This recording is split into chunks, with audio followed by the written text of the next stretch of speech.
আসসালামু আলাইকুম। আজকে শেয়ার করব আমি যেভাবে পিৎজা বানিয়ে খাই সেই রেসিপি।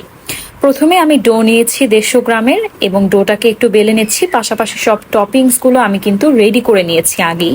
এখন ডোটাকে একটা প্যানে বসিয়ে স্প্রেড করে নিচ্ছি। আমি এই প্যান ইউজ করার কারণ আমার পিৎজা প্যানটা ছিল না।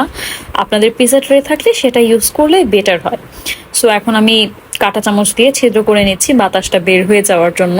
এবার টপিংস এর মধ্যে প্রথমে সস দিয়ে দিব 1.5 টেবিল স্পুনের মতো এবং চিজ দিব 25 থেকে 30 গ্রাম।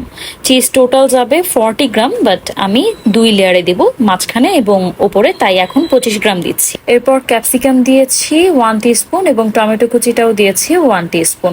দেন চিকেন দিব 50 গ্রামের মতো। চিকেনটা আমি আগে ভেজে রেখেছিলাম একটু লবণ এবং কালো গোলমরিচ দিয়ে। এরপর অনিয়ন যাবে 2 টিস্পুনের মতো আর সসেজ দিয়েছি শুধু একটা।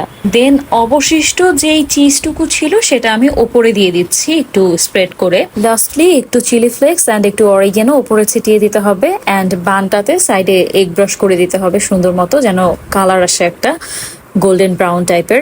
অ্যান্ড দেন আমরা বেকিং এ চলে যাব। ওভেনটা কিন্তু আমি আগেই প্রিহিট করে নিয়েছিলাম।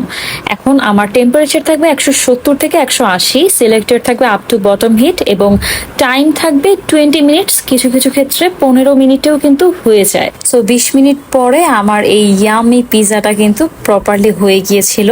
দেন আমি এটাকে নাইফ দিয়ে বের করে নিয়েছিলাম। একটু কষ্ট হয়েছিল, বাট ইটস অল রাইট। এইটা খেতে যে মজাটা লেগেছে সব কষ্ট একদম ধূলিসাৎ করে দিয়েছে। সো তোমরাও বাসায় এভাবে ট্রাই করতে পারো, অথবা তোমরা বাসায় কিভাবে পিৎজাটা বানাও সেই রেসিপিটা শেয়ার করতে পারো। আল্লাহ হাফেজ।